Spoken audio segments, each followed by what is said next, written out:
ভারত সফরের প্রথম দিনেই জগাখিচুড়ি অবস্থা। লিওনেল মেসিকে ঘিরে কলকাতায় হয়েছে তাণ্ডব এক প্রকার, এবং সেটা শেষ বেলায় ভারতে হায়দ্রাবাদে অনেকটা গোছানো ছিল। এ বিষয়ে আমরা কথা বলবো। আমাদের সাথে রয়েছেন ক্রীড়া বিশ্লেষক মেজর অবসরপ্রাপ্ত ইমরোজ আহমেদ।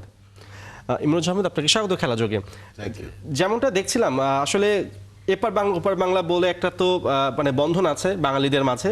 সো এই বিষয়টা কথা বলতেই হয় যে কলকাতায় মেসি যেভাবে তাকে স্বাগত জানানোর কথা ছিল, যে আয়োজন আমরা দেখতে পেয়েছিলাম, তাকে ঘিরে যে 70 ফুট উঁচু স্ট্যাচু বানানো হয়েছিল, সবটাই মাঠে মারা গেল। এই বিশৃঙ্খলা একটা অবস্থা, এই দায়টা আসলে কার? উদ্যোক্তারা নাকি আইন শৃঙ্খলা বাহিনীর? ধন্যবাদ পার্থ। আমি পার্সোনালি মনে করি ইটস এ ম্যানেজমেন্ট ফেইলিয়ার। একদম মানে প্রথমেই আপনাকে দোষ দিতে হবে যারা এটা আয়োজন করেছেন, তাদের এটা ফেইলিয়ার। এর সাথে তো সম্পৃক্ত সবাই, কারণ আইন শৃঙ্খলা বলেন, রাজনৈতিক ব্যক্তিত্ব বলেন, সবাই এটার সাথে জড়িত ছিল। মেসিকে দেখার জন্য চিন্তা করুন, ওই স্টেডিয়ামের ধারণ ক্ষমতা 85,000। আপনাদের রিপোর্টার বলছিলেন যে আনুমানিক 70,000 দর্শক গেছেন। ক্যান ইউ ইমাজিন, যিনি একদম উপরে বসেছেন তিনি হয়তোবা বাইনোকুলার দিয়ে দেখার কথা মেসিকে, তিনিও গেছেন। মেসি কতটা জনপ্রিয় এবং মানুষ ফুটবলকে কতটা ফলো করে। আপনি যেমনটা বলছিলেন যে এপার বাংলা ওপার বাংলা, এবং ফুটবল ক্রেজ কিন্তু এই portion of the world is too extreme. এবং আমাদেরই সবচেয়ে দুর্ভাগ্য যে আমরা এখনো ওয়ার্ল্ড কাপ পর্যন্ত পৌঁছতে পারি নাই। অন্য দেশের তারকাদের নিয়ে মাতামাতি এবং অন্য দেশের তারকাদেরকে দেখার জন্য এক মুহূর্তের জন্য হলেও আমরা কিন্তু উদ্গ্রীব থাকি। এবং যেই টাকার বিনিময়ে ওনারা গেছেন, সেই টাকার বিনিময়ের পরে যখন এরকম উচ্ছৃঙ্খল অবস্থা, ওনারা দেখতেই পারেন নাই। 22 মিনিটের ব্যাপার, এবং 22 মিনিটে মেসি চলে গেছেন। কেউ কেউ শুনেছি 5 থেকে 12,000 টাকা পর্যন্ত দিয়ে টিকিট করেছেন। Can you imagine? এবং আবার অনেকে নাকি সেলফি তোলার জন্য 10 থেকে 12 লক্ষ টাকাও দিয়েছেন। এবং এই সার্বিক যে পরিস্থিতিটা তৈরি হয়েছে, এটাতে আমার মনে হয় সর্বপ্রথম যারা ম্যানেজমেন্ট করেছেন, এটা আমরা যাকে বলছিলাম যে গোট ট্যুর, সেটা হচ্ছে global greatest of all time tour, যাদের এই আয়োজন করেন, তাদের মধ্যে obviously Messi should be one of them, যারা গ্রেটেস্ট অফ অল টাইম। তো সেই রকম মানুষকে নিয়ে যখন এরকম একটা বিশৃঙ্খলা হয়, এটা একটা দুঃখজনক। আর আরেকটা হচ্ছে একটা অশনি সংকেত ফর দি হোস্ট সিটি। এরপর হয়তোবা এই লেভেলের অনেকে আসতে দ্বিধা করবেন, এবং অনেকেই হয়তোবা এটা নিয়ে পুরা ভারতকেই হয়তোবা কিছুটা হলেও একটু বাজে বক্তব্য মন্তব্য শুনতে হবে। সেটাই আমরা তো আসলে জানি যে উপমহাদেশের ইতিহাসে ফুটবল কালচারটা গড়ে উঠেছিল এই ওয়েস্ট বেঙ্গল বা এই বাংলা অঞ্চলটাতে। আমরা দেখতে পেয়েছিলাম যে পিকে ব্যানার্জি, গোষ্ঠপাল, চুন্নি গোস্বামী, এরকম অনেক লেজেন্ডারি ফুটবলার রয়েছে কলকাতায় বা পশ্চিমবঙ্গে। সেই অঞ্চলে যখন মেসি এরকম ধরনের একটা বিব্রতকর অবস্থায় পড়েন, ইন ফিউচার আর কেউ আসবেন কিনা, যেটা আপনি বলছিলেন যে অনেকে সঙ্গে পড়ে যাবেন। আমরা এর আগে দেখেছি ম্যারাডোনা এসেছিলেন, পেলে এসেছিলেন, এরপর আসলে রোনালদো কে আসবেন আপনার কি মনে হয়? খুবই কঠিন প্রশ্ন। আসবেন কি আসবেন না বলা কঠিন। তবে এরকম বিশৃঙ্খল পরিস্থিতি হলে কোনো জায়গায় এই লেভেলের সেলিব্রিটি যারা আছেন, তাদের নিরাপত্তার শঙ্কা থাকলে তারা নিশ্চিতভাবে যেতে চাবেন না। এবং সেই নিরাপত্তাটা যদি আমরা দিতে চাই, এটা সার্বিকভাবে সরকারি পর্যায়ে অবশ্যই নিশ্চিত করতে হয়। কারণ দিস ইজ ডিপ্লোম্যাটিক ইস্যুসও দাঁড়িয়ে যায়। যদিও ব্যক্তিগত পর্যায়ে এটা এনেছেন, কিন্তু সরকারের সহযোগিতা ছাড়া এই লেভেলের বড় সেলিব্রিটিদেরকে হোস্ট করা ইজ নেভার এ পসিবিলিটি। আপনি নিশ্চয়ই একটা জিনিস লক্ষ্য করেছেন যে 5ই আগস্টের পরে বাংলাদেশে গণভবনে যেভাবে আসলে বিক্ষুব্ধ জনতা তাদের ক্ষোভটা মিটিয়েছিল ফ্যাসিস্ট সরকারের বিরুদ্ধে, আমরা দেখতে পেয়েছি যে তখন পশ্চিম বাংলার মিডিয়া অনেক আমাদের রসিকতা করেছিল, অনেক বিদ্রূপ করেছিল যে গণভবন আমরা ভাঙচুর করেছি, লুটপাট চালাচ্ছে। এখন কি বলবেন তারা? এখন তো আসলে সল্টলেকও ভাঙচুর হলো, তাদের কার্পেট পর্যন্ত উঠিয়ে নিয়ে চলে গেলেন দর্শকরা। সো সেক্ষেত্রে এখন তাদের অবস্থানটা আসলে কোথায় দাঁড়াচ্ছে? আসলে পরিস্থিতি মানুষকে তার অরিজিনাল পরিচিতিটা দেওয়ার একটা অবস্থা তৈরি করে। সো সেই সময় আমাদের যে আন্দোলন ছিল, সেটাকে যে কেউ ছোট করে দেখুক, সেটা তাদের ব্যাপার।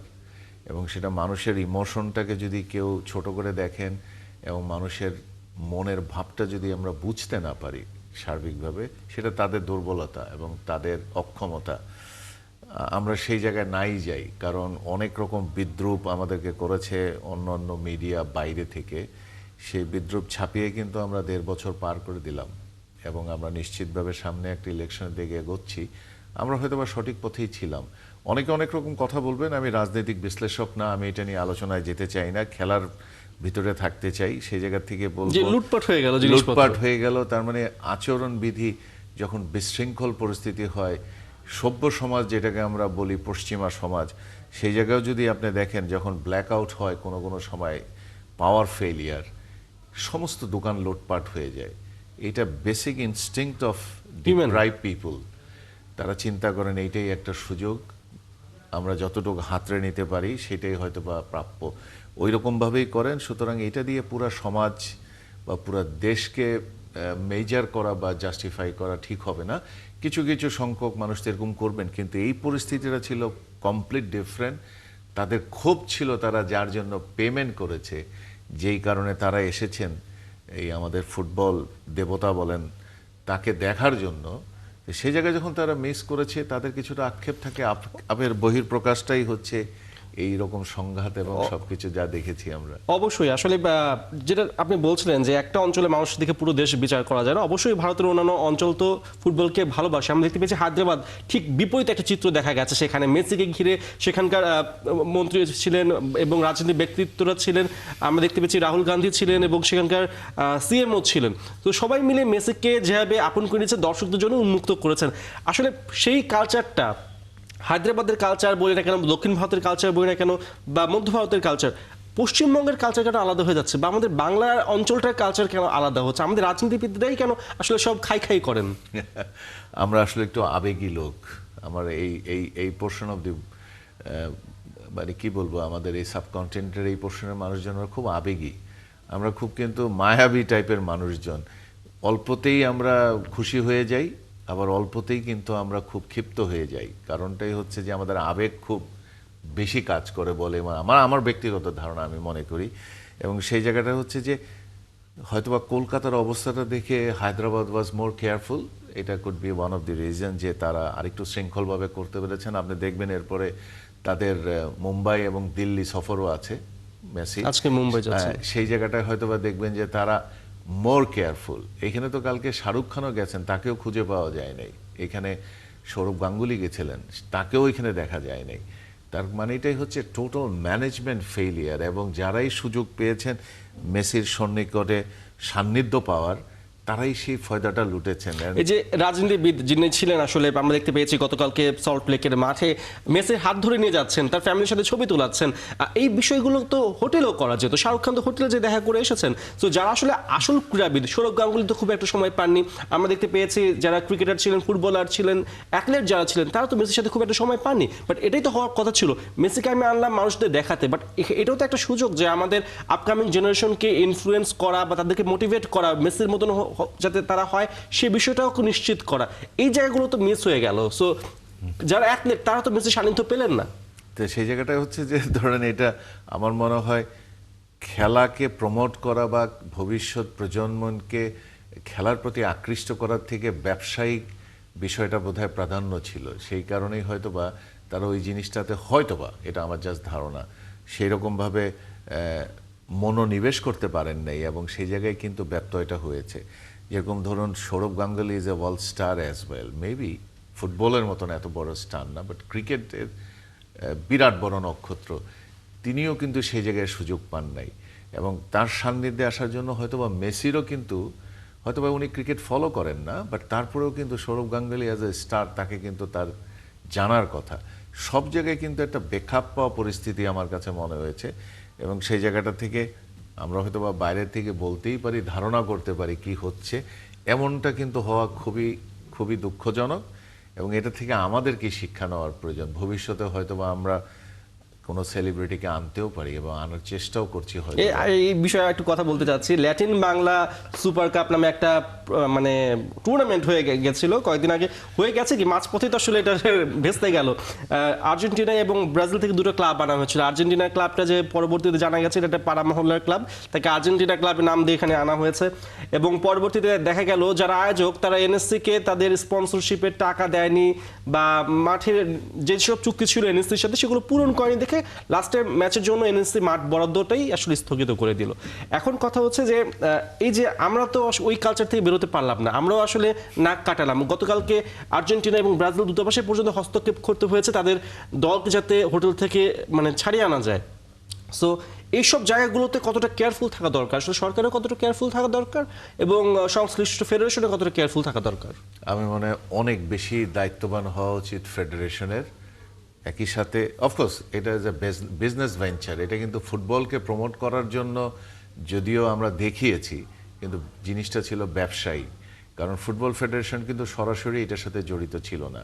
এখন ব্যক্তিগত পর্যায়ে যদি আমি এমন কোনো কিছু করি যে জায়গায় ফুটবলকে ব্যবহার করে, মানুষের আবেগকে ব্যবহার করে যদি ব্যবসা করতে চাই, সেখানে আমাকে অনেক সতর্ক থাকতে হয়। সেই জায়গাটা আপনি একইভাবে যখন উল্লেখ করলেন, মেসিরটা আমরা দেখলাম এখানে ছোট পর্যায়ে আমাদের একটা আবেগ কিন্তু বিরাট বড় কাজ করে। আপনি দেখেছেন মাইলের পর মাইল আর্জেন্টিনার ফ্ল্যাগ বানিয়ে মানুষজন নিজের বাড়িঘর বিক্রি করে আর্জেন্টিনার খেলা দেখার জন্য ওয়ার্ল্ড কাপের সময় ফ্ল্যাগ বানিয়েছে, ব্রাজিলের ফ্ল্যাগ বানিয়েছে। সেই জায়গায় যখন আপনি বলেন আর্জেন্টিনা আর ব্রাজিলের টিম আসছে, অবশ্যই মানুষ কিন্তু উপরে পড়বে সেই খেলাগুলো দেখার জন্য। যখন আপনি সত্যিকার ঘটনাগুলো জানবেন, তখন কিন্তু এটাকে মানুষ বলবে এটা প্রবঞ্চনা এবং এই মানুষকে ধোঁকা দেওয়া হয়েছে। এবং সেই জায়গা থেকে বলবো এইরকম কিন্তু অনেক সময় আগে কালচারাল ফিল্ডেও হতো, যে এই জায়গায় আমরা বিদেশি শিল্পী আনছি, যে যেভাবে পারছি ব্যবসা করে নিচ্ছি। সেই জায়গায় কিন্তু একটা লাগাম টেনে ধরেছে আমাদের কালচারাল মিনিস্ট্রি। তারা কিন্তু এখন তাদের অনুমতি লাগে, কত টাকা যাচ্ছে আসছে, কিভাবে পেমেন্ট হচ্ছে, সব কিছু মিলিয়ে। তা আমার মনে হয় এখন থেকে এরকম প্রাইভেটলি যদি কোনো টিম কেউ আনতে চান, কোনো রকমের খেলাধুলার সেলিব্রিটিদের, সেই জায়গায় আমার মনে হয় sports ministry should be having a role. আমি জানি না এই ব্যাপারে ওনারা ক্লিয়ারেন্স নিয়েছে কিনা, তবে এনএসসি যেটা করেছে আমার মনে হয় এনএসসির দায়িত্ব করেছেন। আপনি কমিট করেছেন পেমেন্ট করবেন, if you have not paid, খেলা শেষ হয়ে গেলে আপনাকে খুঁজে না পাওয়ার সম্ভাবনাটাই বেশি। অবশ্যই আমরা আইপিএলে দেখেছি প্লেয়ারদের পেমেন্ট করেন, সরি বিপিএলে প্লেয়ারদের পেমেন্ট করে নাই, হোটেলের পেমেন্ট করে নাই, বাসের পেমেন্ট করি নাই।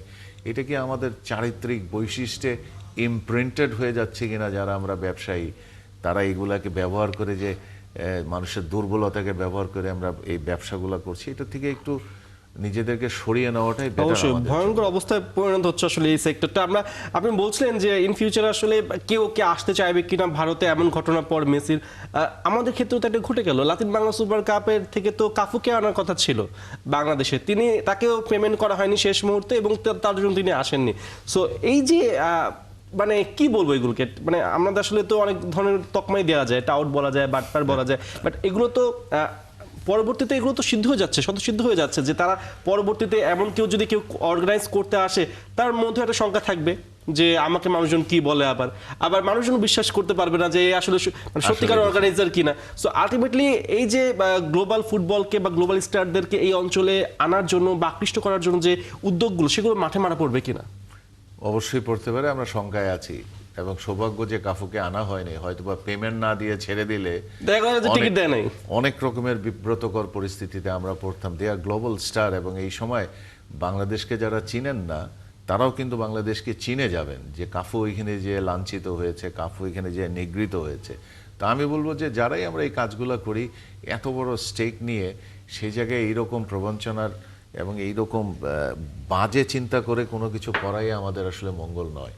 এবং আমরা স্পোর্টসে এখন ধীরে ধীরে এগোচ্ছি, অনেক রকম পরিবর্তন আসছে, নতুনভাবে লোকজন খেলাধুলাকে অনেক পৃষ্ঠপোষকতা করার চেষ্টা করছেন। সেই জায়গায় this kind of things will always pool us back, আমাদেরকে নিচে নামিয়ে দিবে। সেটাই, মানে আপনি যেটা বলছিলেন যে এই বিষয়গুলোতে স্পোর্টস মিনিস্ট্রি এবং একই সাথে সংশ্লিষ্ট ফেডারেশনেরও সংশ্লিষ্ট হওয়াটা খুবই দরকার এবং আইন করে বাধ্যবাধকতা তৈরি করা দরকার যে তাদের অনুমতি নিয়ে যাতে এগুলো করা হয়। অনেক ধন্যবাদ মেজর অবসরপ্রাপ্ত ইমরোজ আহমেদ আমার সাথে থাকার জন্য। ধন্যবাদ।